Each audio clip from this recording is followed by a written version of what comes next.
Final Stop Brasil. Chapter 17. Tony, my first and only love.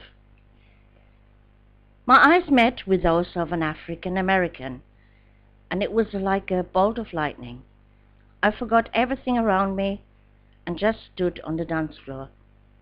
We looked into each other's eyes, and I felt how my knees were shaking as he came up to me and whispered, "I'm just about to fall in love."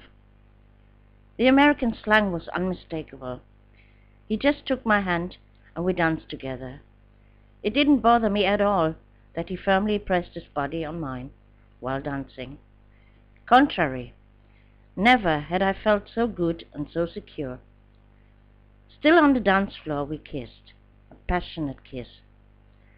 And from that moment on I knew that he was exactly the man for whom I had waited my entire life. And this feeling inside me was so strong and intense as I had never felt before. It was love. Margaret told me later in the car that her eyes had almost popped out as she saw us like this. Tony invited me for a drink and came straight to the point. "I want to make love with you. Come with me to the barracks." Had I not come here with Margaret, I would probably come along with him, because I wanted him from the first moment as much as he wanted me. But his clumsy way then brought me back to earth. "I'm not one of the bitches here that you can get laid any time," I said, and got off the bar stool. But Tony grabbed me by the arm. "I'm so sorry. I made a big mistake." In his eyes I saw that he meant it. He swore that he had never said such a thing to a girl, at least not on the first evening. Margaret was bored and jostled to drive home. I knew that this nightclub and the music were not her thing. Tony asked me to meet again the next afternoon, and I thought quickly. On Sundays, my mother never needed the car and would lend it to me during the day. So I agreed because I wanted nothing more in the world than to meet Tony again. "You know how to get to the barracks?" he asked. Of course I knew. Then Tony escorted us out onto the parking lot, where we said goodbye with a long kiss. I asked him whether he also was returning to the barracks now, and he replied, "What am I still supposed to do here? I have found what I've always been looking for." And with a kiss, he got into a taxi, and my next thought was, me too, I finally found what I've always been looking for. Happy and smiling contented, I let Margaret take me home. "I'm in seventh heaven. No, I'm seriously in love," I shouted over and over, exuberantly. This feeling was completely new to me, and I was happy as never before in my life. When Margaret interrupted my thoughts with a comment, "The guy looks really great and has some smashing clothes on. Rita, don't get me wrong, I have nothing against Negroes." Before she went on, I corrected her. "Black or African American. Please. Negro is a dirty word that only ignorant people express." Somewhat nettled, she began again. "Rita, I have absolutely nothing against African Americans, and it's quite nice to flirt with them. But what? But you don't intend it to be something serious, right?" "I don't know yet, and if so, why not?" The discussion went on for the entire ride home. Margaret came with arguments such as, "In our city there is not a single African American, and I should know how the people are talking. My parents would have a heart attack if they found out. It also would have no future anyway, because all of them eventually returned to the States." And Margaret was not the only one. All those with whom I spoke of Tony came to me with the same or worse arguments. But at our rendezvous the next day, I lost my heart completely. Tony was 3 years older than me, and, as I discovered, very polite, had manners, and was very intelligent. And in addition to his attractive appearance, he was also very humorous. He told me he came from New York, and, as a sergeant stationed in the cruise missile unit in Mendon for 2 months, Sergeant Anthony Polite, the man of my dreams. He was interested to know where I came from and why I knew the barracks. Since I knew what he was thinking, I told him my situation, that I lived separated from Ian and had long since filed for divorce. There was nothing to hide, and Tony was satisfied with his explanation, pulled me close to him and kissed me. Tenderly he kept caressing with his hands my blonde hair and gushed how beautiful my blue eyes were. After we had coffee, we took a stroll arm in arm and stopped every few meters to kiss each other lovingly. "I want to make love with you," he whispered in my ear, but quickly added, "You decide when you're ready, okay?" We both felt that it crackled between us like a power line, but unfortunately I had to explain to him that I needed to return early to swap the car against my daughter. But I wished nothing more on earth than to remain with him. During the week there was no chance for us, therefore remained only Friday and Saturday for us to meet. Of course, we agreed to meet for the coming Friday and exchanged our phone numbers. In this and the following nights I could hardly sleep. The first time in my life I was head over heels in love. Never before had I felt for anyone what I felt for Tony. He called me every night, and if he didn't reach me at my home, then phoned my parents' number I had given him as well, but told him to hang up if I shouldn't attend, but someone else. Suspicious, my parents watched that I was executing a dive when the phone rang and my eyes became a special shine. "It's my English girlfriend," I lied. But after several such phone calls, Tony preferred to call me later and under my number to avoid being constantly called Mary, as he explained, laughing.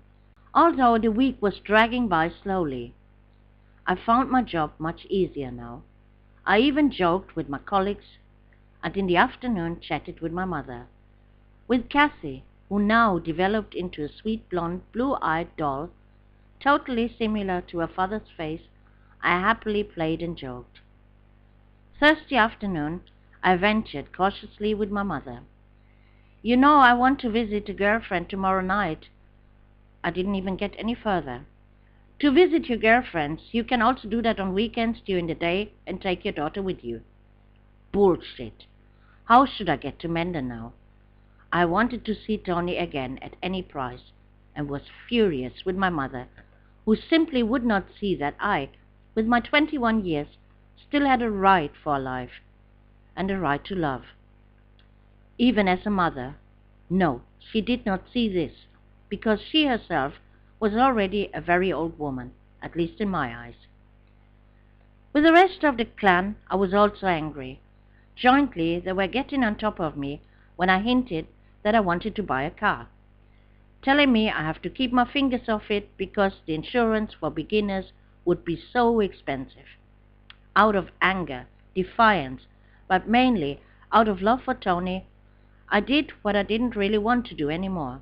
I went hitchhiking. Tony and I met at the same disco, where we only had eyes for each other. Then Tony asked if I came with a car. I denied, and because he was curious how I came here, I told him that I hitched. He then took me by both shoulders and said to me with a seriousness and rigor, like a father to his daughter, "Baby, you don't realize how dangerous that is? Promise me that you never do that again." When I hesitated, he intensified the pressure on my shoulders, but without hurting me. "Promise me. If you have no car, then you'll just come by taxi. I'm back. I can always find someone who takes you." I protested. "Tony, you have no idea how far away I live and how much a taxi costs." Then he said, "Baby, I'm earning more than I can spend. I'll pay for the taxi. You will not hitchhike. I'm serious." For this concern, I loved him even more. Never had anyone been seriously worried about me before. We stayed only briefly this evening in the disco.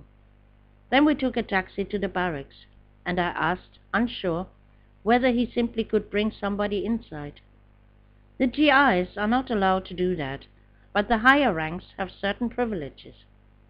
This includes that I can take my girlfriend into my room. I was not only in love, but also incredibly proud about my sergeant.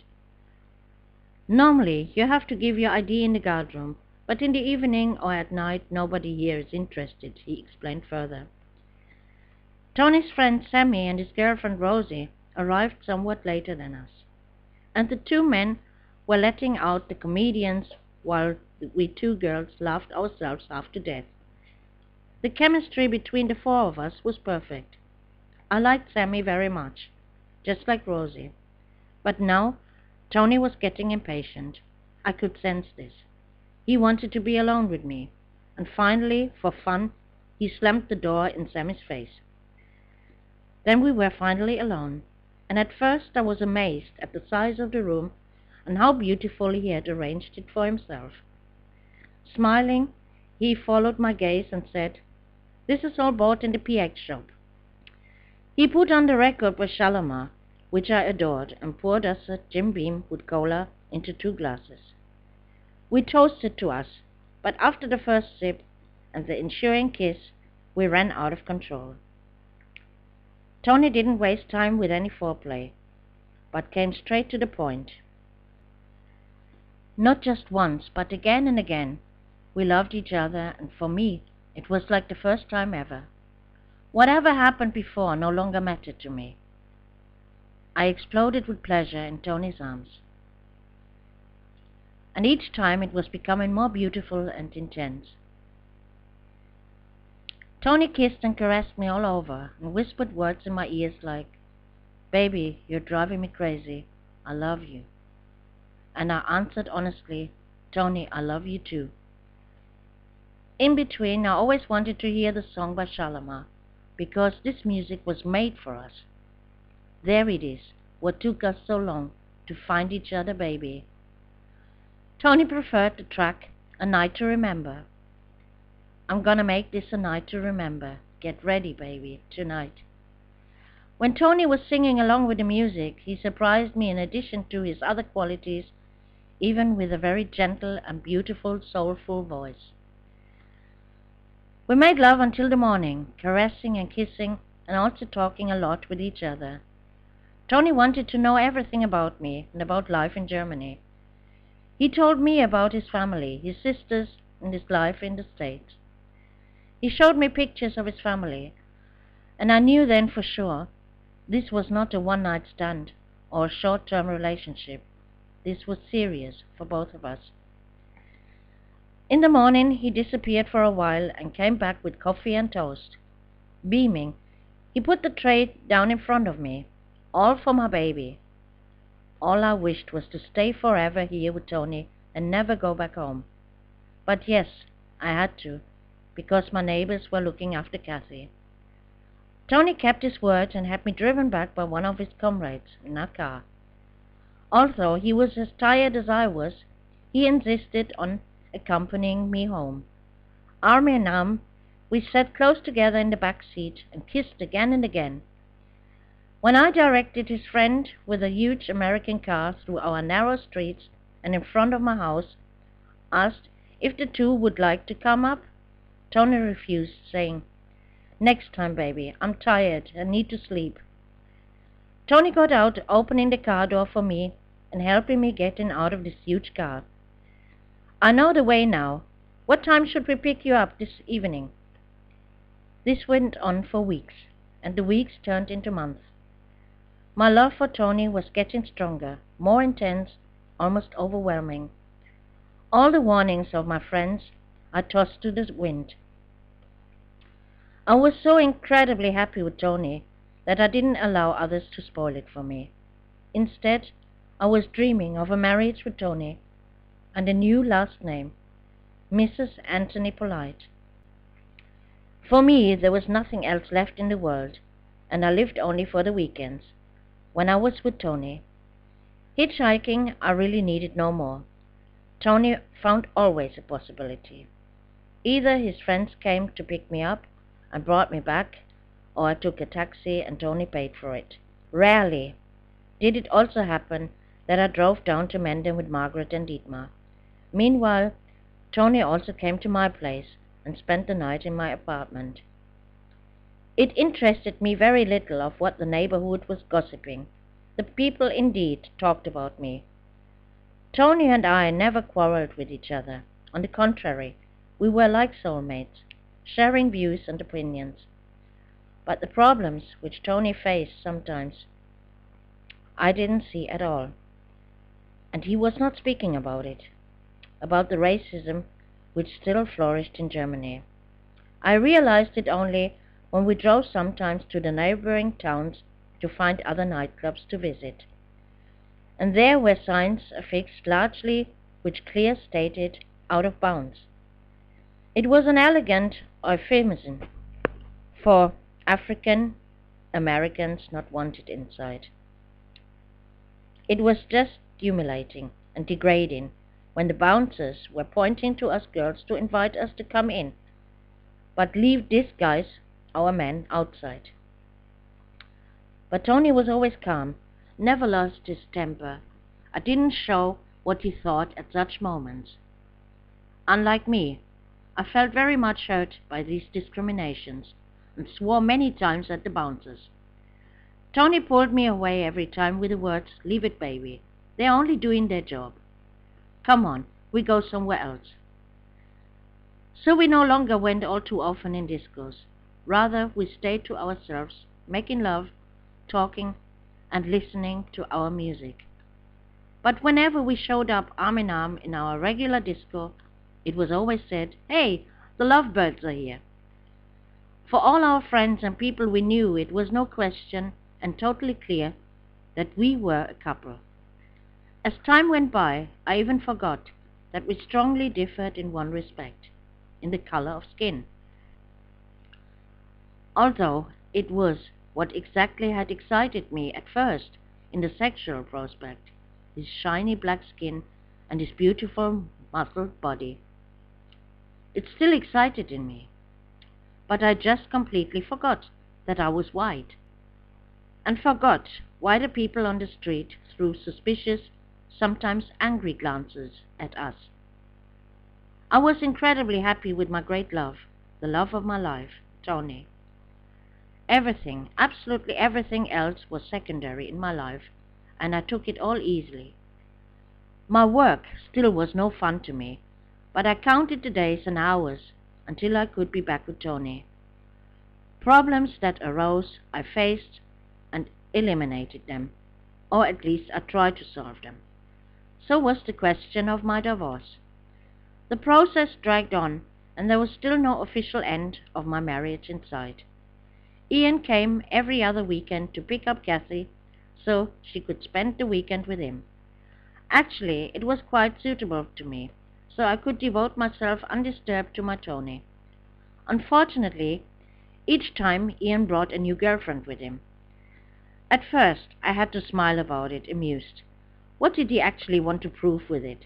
At some point, though, the whole thing was getting too stupid, and I asked him to concentrate on his daughter when she was with him, instead of his harem. The result was that for several weeks he didn't come at all, and then he could not come, since he was in Canada for 4 weeks. During this time, a great official ball was scheduled to be taking place in the barracks. For Tony, there was no doubt that I would accompany him there. I was, of course, more than happy. Especially for this occasion, I bought myself a new evening gown, and Tony would be wearing his officially handsome uniform. By that evening the party was going to be held. Connie called me to warn me, "Don't come to the barracks. Bob came back from Canada last night. It means that Ian is also back. I already heard some talks of them about you. You have to be careful. If Ian catches you with Tony in the barracks, your custody of Kathy is in danger." I knew that she was right, but what should I do? Tony was already waiting for me, and by his office phone I couldn't reach anyone. It wasn't long, though, before Tony phoned me. "When are you arriving here? I'm already standing here for quite a while at the gate, waiting for you." He had been so much looking forward to this evening, and planned to introduce me to his superiors.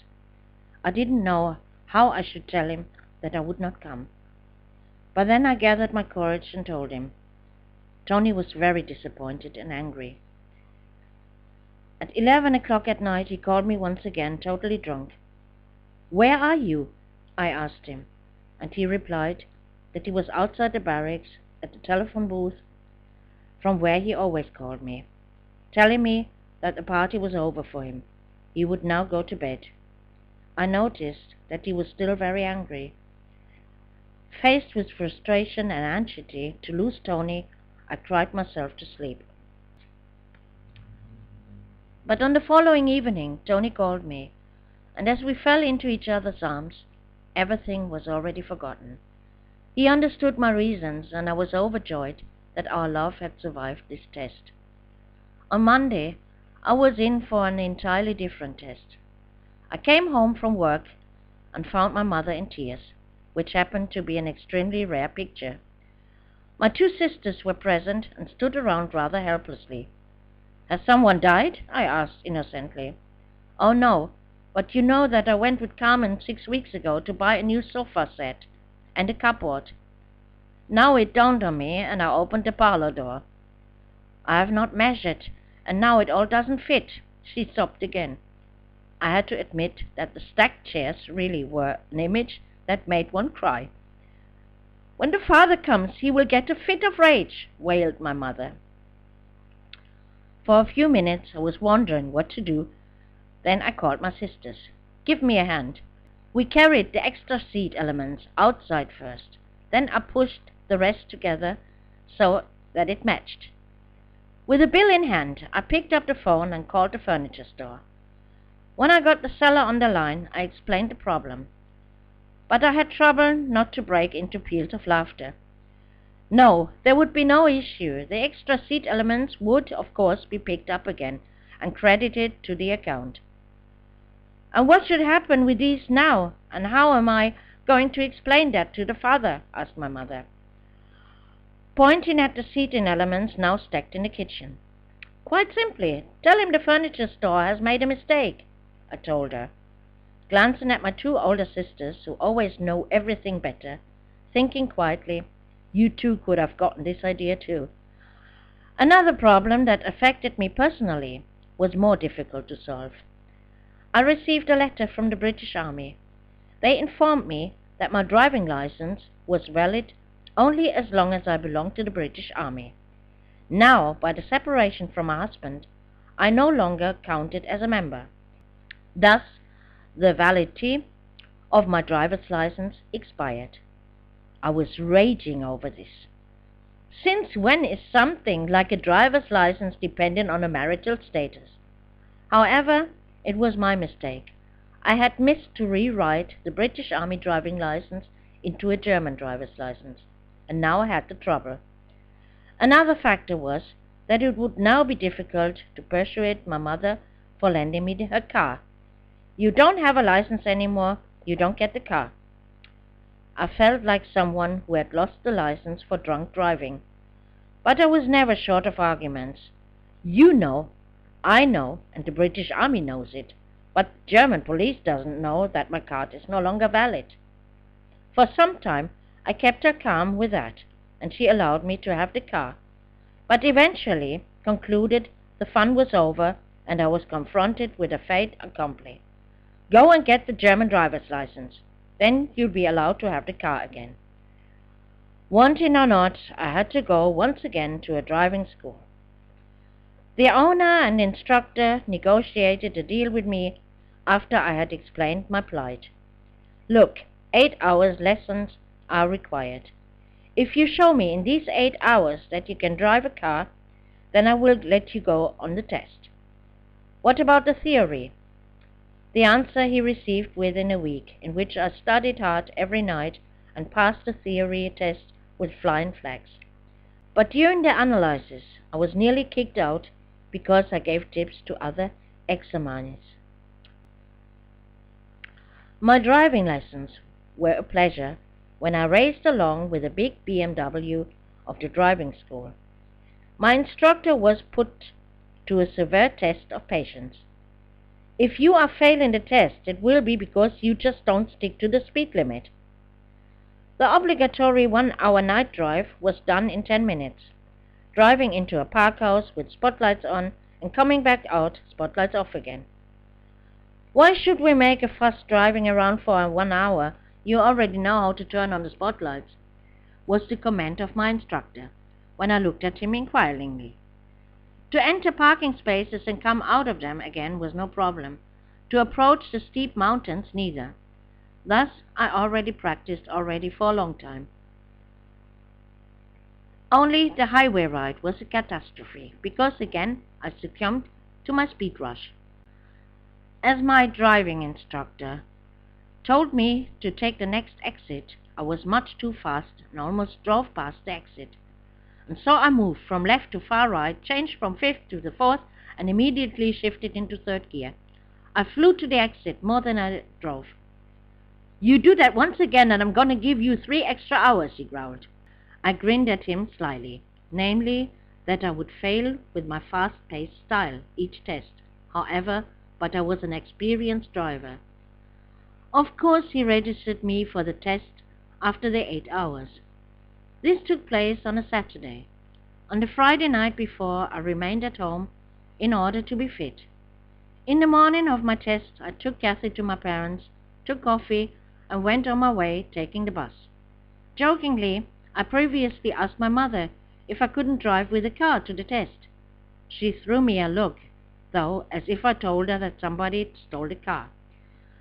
Before the test, I was pretty nervous. However, my instructor took me aside while the examiner got into the back of the car and impressed upon me, "Remember, you know how to drive, so there is no reason to be nervous. Only thing, don't put your foot down on the floor and put on the safety belt, because that you forget every time."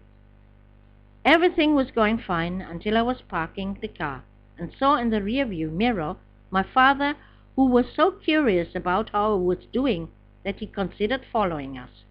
That was it with my iron nerves, and I parked the car with 2 meters distance from the curb. The examiner exchanged a significant glance with my instructor, who snarled at me, "What's wrong with you?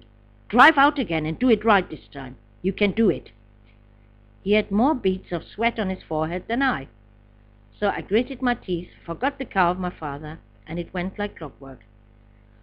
I happily accepted my license, and as a reward, I could even drive the car of my father on the way back. At home, I offered to Kathy, "I am allowed again to drive Grandma's car. Come, let's take a ride." Kathy was thrilled, and we drove cheerfully, without any particular goal, through the area. The sun was shining, the windows were open, and the radio turned up full. Very cool, I lit a cigarette and drove one-handed, the other arm hanging casually with a cigarette in my hand out of the window. I smoked the cigarette finish and threw it away without realizing that it was blown back in again by the wind. Also, I didn't take it too seriously, as Kathy said, "Mom, fire!" She repeated it a few times, and I asked her what she was talking about, when I suddenly had a peculiar smell of smoke in the nose. I immediately pulled over to the right and looked at the mess. A plate-sized hole in the back seat next to Kathy. Shit, that would reflect a huge drama. I implored Kathy not to say anything to Grandma and wondered how I could limit the damage. I first went to a flower shop, bought a huge bouquet of flowers, and so we made our way back. In the stairwell, I implored Kathy again to keep her mouth shut.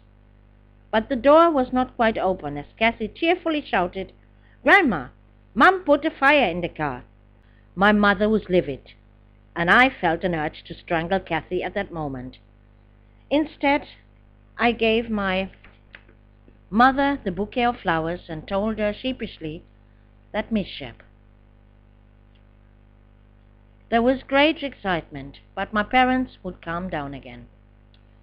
Much more dramatic was the problem with Kathy, which I had to face. With her just 4 years of age, she began to steal like a magpie. Whether at the grocery store, the stationery shop, department store, or in my friends' houses. Basically, there always was something in her pockets, and mostly things for which she paradoxically had no use at all, except at the grocery store, where she stole sweets. My parents advised me to give Kathy a proper thrashing, but shocked I objected. I don't beat my child. But I was perplexed and didn't know what to do to make her stop this. She was so amazingly fast that I needed only a fraction of a second to lose sight and something vanished instantly into her pocket, just like a professional. Most embarrassingly was when she took something of my friend's. I was feeling guilty, believing that I did something wrong, but wondered what it was. I found no answer. I raised her lovingly, but consistently, spending every afternoon with her. Together we were puzzling, painting, or played some other games. Every night before sleep I read her a story. I had been able to involve myself a lot more with her since my separation from Ian, and also she benefited from the fact that I was so happy with Tony, because I was now balanced and could laugh again. So I sought advice from her pediatrician, but he knew no solution, except that he prescribed me tranquilizers for her. After I had read the leaflet, I threw the pills in the trash. I would not put Kathy under drugs. The next stop was a child and adolescent psychologist. But what he said let my jaw drop down. "You take everything too serious, dear woman. Certainly, you have never stolen anything, right? Give it a try. Just go once to steal something. You will see that everything is not so bad, and the problem with your daughters not so tragic." I didn't know later how long I stared at the man in disbelief and wondered, am I crazy or is he? At some point, I got up and left the consulting room without speaking, Kathy in tow. No use. Nobody helped. So I could only help myself and think of something. Finally, I had an idea. Each purchase or visit I made, before leaving the place, all pants or jacket pockets of Kathy were turned inside out. The found items I put in her hand and sent her back to apologize and made sure the things would be returned. I did this consistently until she was fed up and finally realized that it wasn't worth the bargain, with the unpleasant side effect of the apologies. So I was victorious over this evil, at least for a very long time. Tony and I were still happy with each other, meeting every weekend. This weekend, Kathy spent with Ian, and Tony came to my place to stay until Monday morning, because he was off duty. Ian brought Kathy back on Sunday evening and delivered her at the door. And after she had told me and Tony how the weekend was, she made herself ready for bed. After a good night kiss for me and for Tony, I took her to the bed and enjoyed my extra time with Tony. As always, everything was terrific, like a dream between us. Simply perfect. It was never getting boring between us, since Tony was a very experienced lover. Happy about the extra time we had to enjoy, because the normal weekends were for me always passing too fast, I got up at 5 on Monday morning, although we had hardly slept, showered, took my coffee, and tenderly kissed Tony goodbye. "Stay as long as you like, and if you go, just simply pull the door behind you." Tony pulled me back into the bed. "One more kiss, baby. What about Kathy?" Pow! Very fast I fell back from seventh heaven onto earth. My mother would come over about 7 o'clock to take Kathy to kindergarten. But then I thought to myself, first thing, it is absolutely not my mother's business, whoever is in my bed. And secondly, I had long been more than willing to stand by my great love, Tony. I saw no reason why we should hide our love. So I just told Tony that my mother would drop by around 7 to pick up Kathy. And so I rushed out the door, because I was already late. During the day, though, I became increasingly nervous and had a dark premonition that something was heading toward me. Damn it! I'm a grown woman, and my parents can't make legislation and restrictions for good how I live. I tried to calm myself down, but as I climbed the stairs to pick up Kathy after work at my parents', my mother was already in the open door with Kathy ready to be picked up at her hand. Before I could utter a word, she went at me with hateful eyes. "Take your daughter and leave.